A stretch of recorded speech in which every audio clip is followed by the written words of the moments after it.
Hi everyone, welcome back to my channel Ayodhya Light Academy, and I'm your Abhishek Paudel. Present to you a question from hydraulics open channel flow, and this is the most conceptual question which has already been asked in IOE final examination. And this question covers many concepts regarding hydraulics open channel flow and energy equations as well, and momentum equation as well. Here let's get into the question. There is a sluice gate here, you can see, and which has an opening 0.3 meter, and it is discharging water, and a baffle block is placed downstream of a sluice gate in order to create a hydraulic jump forcefully.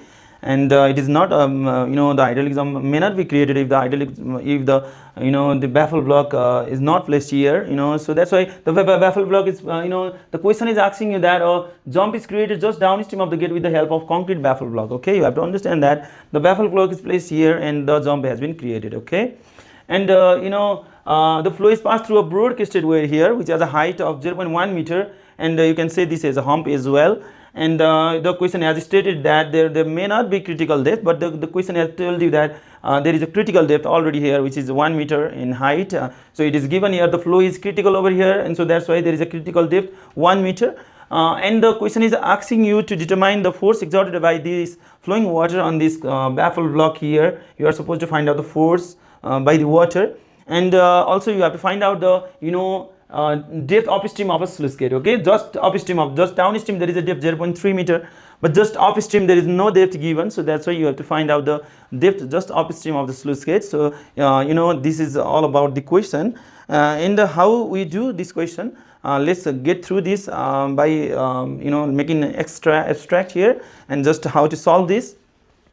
Okay, here to determine the upstream depth, I'm going to apply, to get the upstream depth just upstream and just downstream of the sluice gate, you are going to apply the energy equation between the upstream and downstream section of the sluice gate, just upstream and just downstream section of the sluice gate, because you have to understand that this just you are applying the energy between the transition here, just upstream and just downstream. You can do this. You are not going to apply the energy equation between this section and this section, because this much section contains a head loss. There may be head loss given. The head loss must be given when it flows. There may be a head. There must be a head loss. So you can apply the energy equation between the transition, just before and after the spillway, just before and after the sluice gate, just before and after the hydraulic structure where the head loss is neglected already. So here in the question the head loss is neglected, neglecting the losses except the one in the jump is given here. There is a loss in the jump, there is a loss in the channel section along the length, but you can apply the energy equation between the upstream and downstream section of the sluice gate. Okay, you can apply the energy equation in the transition. That means that may be a hump as well. You also can apply the energy equation between this hump, middle of this hump, and just upstream of the hump. Okay, upstream of the broad crested weir. Here the question is given in the broad crested weir, so that's why this is the concept all about the thing. You are going to apply the energy equation between this and this upstream and downstream of the sluice gate, and you are going to apply the energy equation just at the middle and the upstream of this broad crested weir, and you are going to apply the momentum equation just before and after the hydraulic jump, to get the force exerted by the moving water on the baffle block. Okay, so you are applying the momentum, you are applying the energy in this question, and okay, where to proceed? Starting from where? So can we start from here? Can you apply the Belanger equation to get this depth here, the depth given after the jump? No, you are not going to do that, because the jump has been forcefully created, so that's why you are not going to apply the Belanger equation here to get the depth after the jump. Okay, so you have to come from the end, you have to come from the downstream end. Okay, so I'm going to start from the downstream end. I'm going to use this critical depth to determine the depth just upstream of the broad crested weir. Okay, and here you can see there is no discharge given here in the question, so you are going to find out the discharge by using the critical depth. Okay, now let's proceed to the question. Let's start from the downstream end. Okay, so I'm going to go at the downstream end by using this critical depth 1 meter. I'm going to get the discharge per unit width. Okay, I've got in this wide rectangular channel here. The channel is wide rectangular here, so that's why I'm going to use a concept here, the wide rectangular channel concept. That is okay, let's for the wide rectangular channel,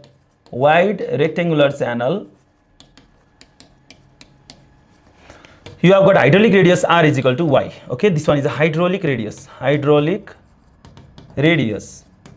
Okay, this is the hydraulic radius, r is equal to y. You are going to use this concept. If you need this, if you need the hydraulic radius in the formula, then you are going to use this one, because this is a wide rectangular channel here already given. And by using this critical depth here, I know the critical depth is 1 meter from the question, and I know the formula for the rectangular channel.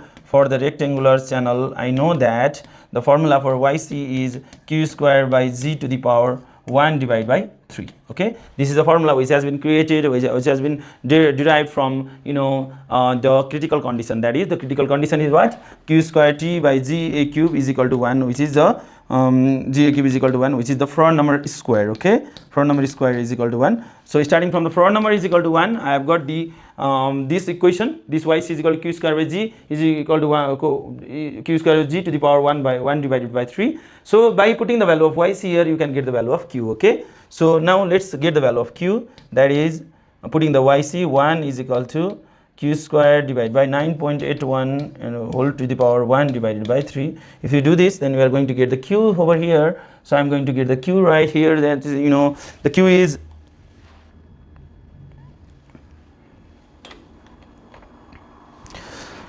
the Q is 3.132. okay, the Q is 3.132 meter cube per second per meter. This is a Q. Okay, so you have got the Q. This is a discharge per unit width. The width is not given right here, so you are going to work out in the per meter width. So that's why this is a Q.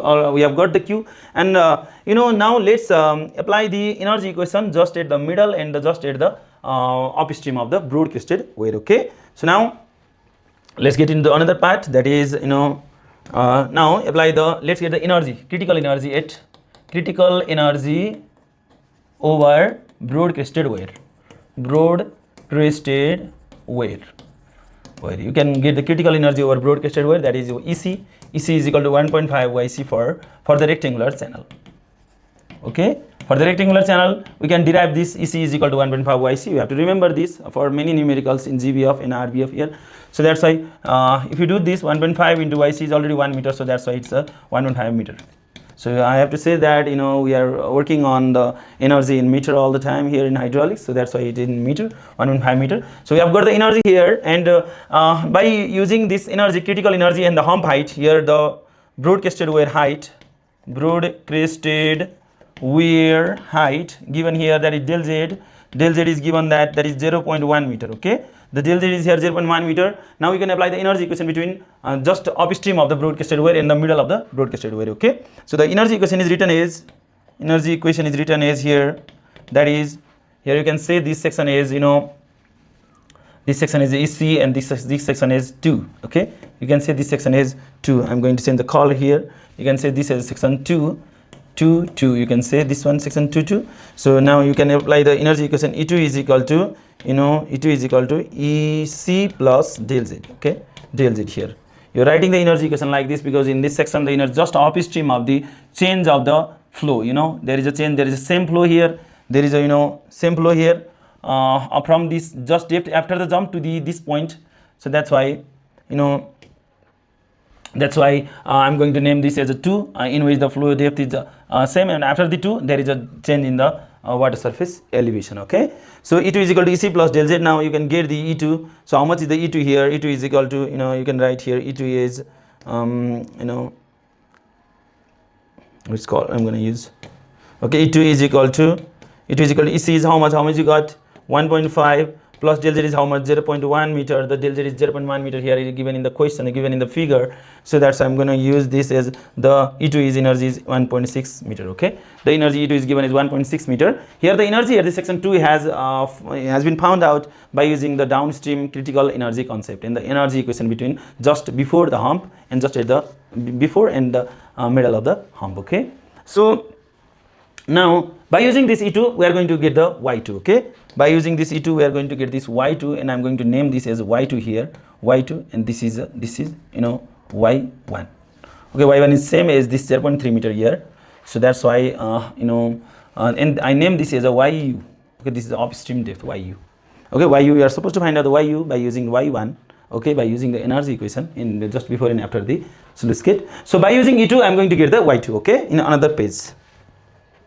So by using E2 I'm going to get the Y2. Okay, so I have got E2 how much? E2 is equal to 1.6 meter, and by using E2 is equal to y2 plus b2 square by 2z, and E2 1.6 E2 is equal to y2. I'm going to get the y2 plus b2 is equal to q square by y2 square, you know, into 2z.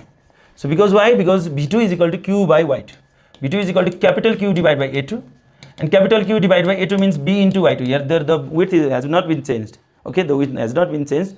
So that's why if you do this q by b, that is a specific discharge q by y2. So that's why I have put here b2 square is a q square by y2 square. So let's put it over here. 1.6 is equal to y2 plus q square divided by q square, what is 3.132 square divided by y2 square into 2 into 9.81. When you solve this, on solving, how much you get?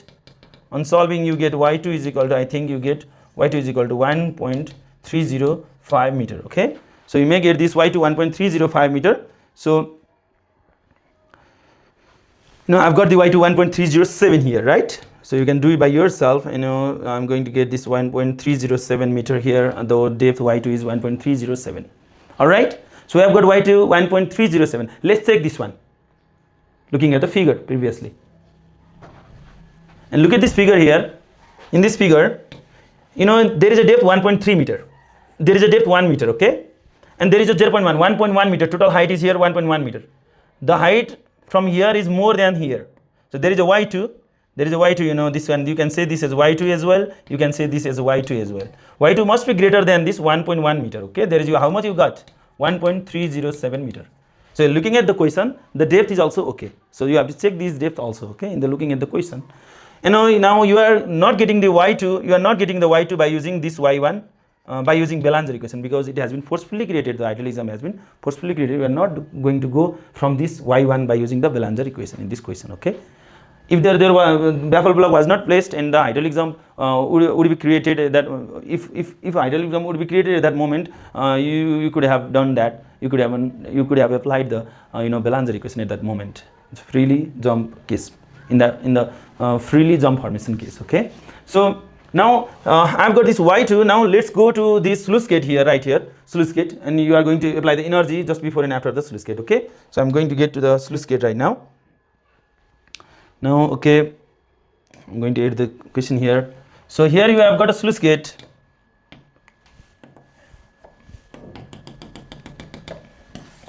You know, you have to say this as yu, and you have to say this as a y1. y1 is given here, that is 0.3 meter. By using this y1, you are going to get the y2. So let's apply the energy equation. Energy equation, you can apply the energy equation in the transition. I've already told you that. So EU is equal to E1, and neglecting the losses. If there is a loss in the transition in the sluice gate, you have to take that one in the right side. So EU is equal to yu plus bu square divided by 2z is equal to E1 is equal to y1 plus b1 square divided by 2z. So you know, you can say bu is equal to q by yu in the rectangular channel, and v1 is equal to q by y1 in the rectangular channel by doing the shortcut. So you can say this yu plus bu divided q square by you know, yu square q square by yu square into 2 into 9.81 is equal to y1 how much? 0.3 plus, you know, you can write y1 right now, y1 plus q square divided by y1 square into 2z. Here you can write down the 2z here also, so I'm going to substitute this later on, 2z, okay. So now let's substitute the value right here, that is yu is equal plus q 3.132 square divided by yu square into 19.62 is equal to y1 0.3 plus how much is the q square, that is 3.132 square divided by y1 0.3 square into 19.62. You know, if you solve this question, here yu is only the unknown, so if you solve this one, you are going to get the unsolving, you are going to get yu is equal to 5.84 meter if you use the calculator, and this must be higher depth than the depth downstream of the sluice gate according to the question. So that's why it is given here 5.84 meter is the depth just upstream of the sluice gate, okay. So now we have done this by using the energy equation, okay. So now let's get into the momentum equation, how to apply the momentum equation you know, in the jump, hydraulic jump. which has been created by placing the baffle block just downstream of the sluice gate. So we are going to apply the momentum principle to get the force exerted by moving water on the block. Okay, so I hope you got this up to this point. So now let's get into another part, that is momentum principle. So there is a jump has been created here. The depth y1 is how much? The depth y1 is 0.3 meter, and the depth y2 is 1.307 meter, and the block has been placed right here, and you are going to get the force exerted by the moving water here. The water is moving here, the flow direction is given right here, direction.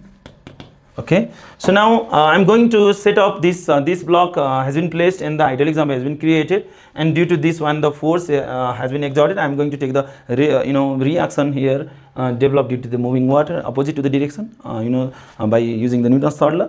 And I'm going to set up a control volume right here, and the control volume I'm going to take just before the hydraulic, the depth here, the change in momentum here. So the change in momentum from where depth y1 to y2 are responsible for for the force exerted. Momentum, if there is no change in momentum, if there is no change in depth, there will be no change in momentum, right? You have to understand this thing. So that's why these two depths are responsible to create the forces right here. So I'm going to make a control volume here, just a system here, the control volume. Okay, by making the control volume we are going to get the solution, right?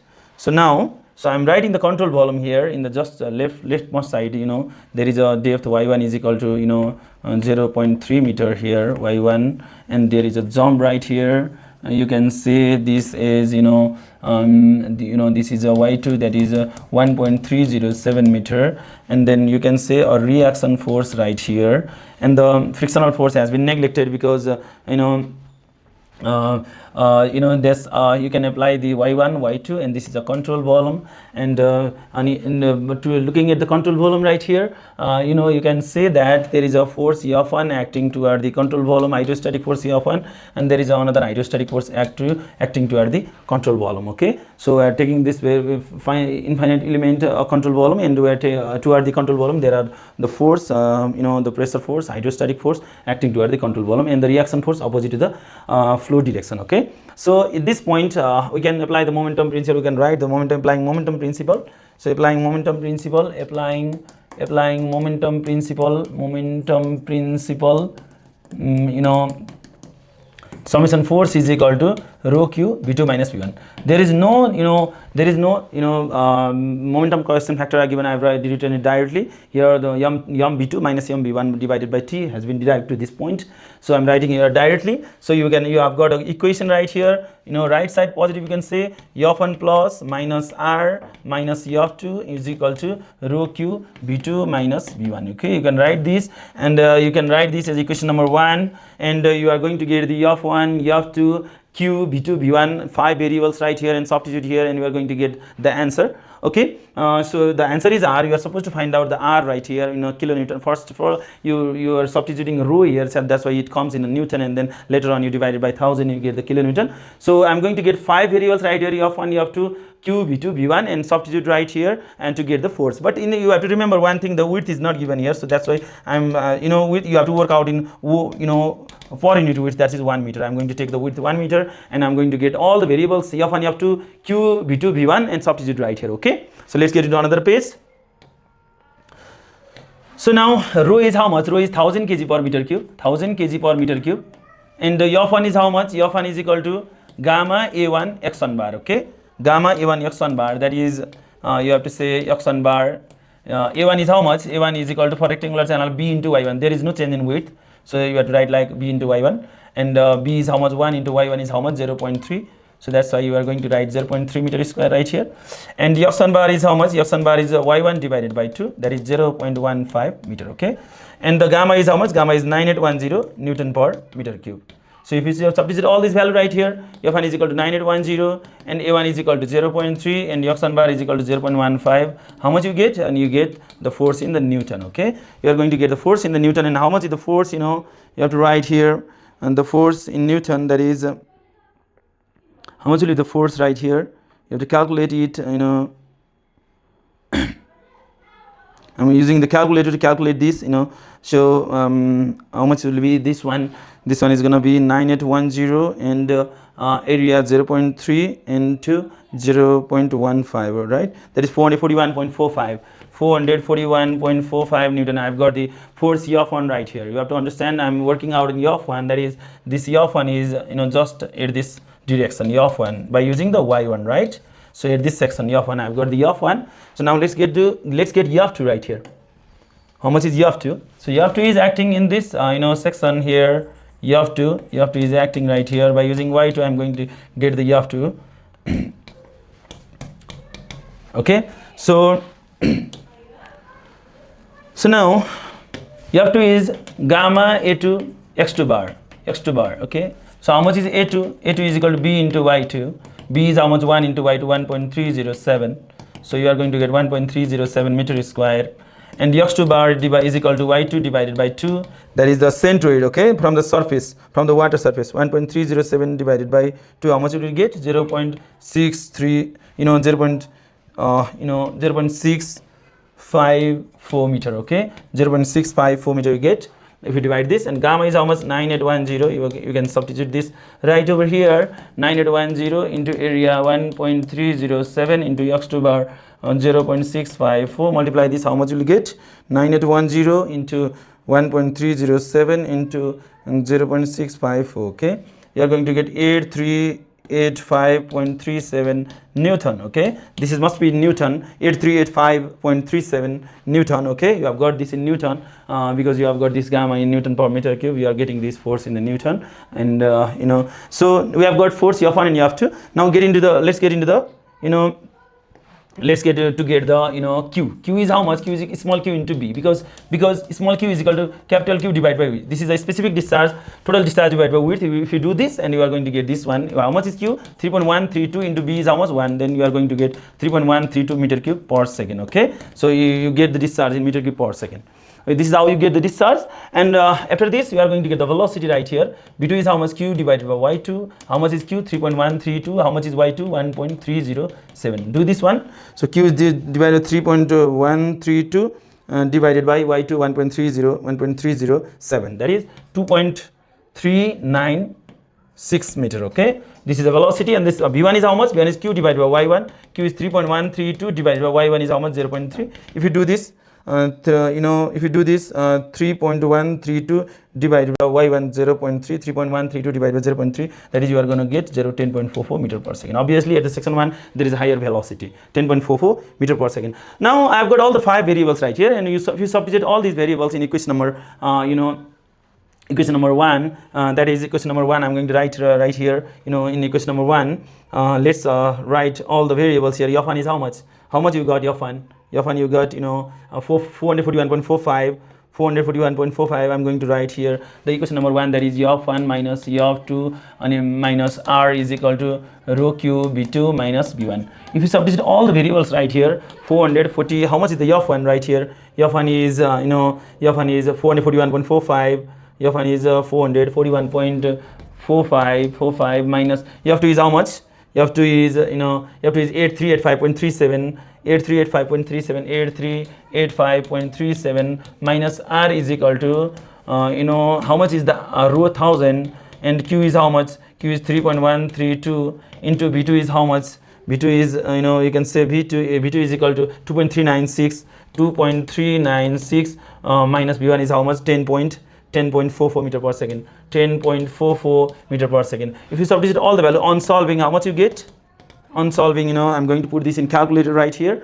441.45. You must get 17 kilonewton.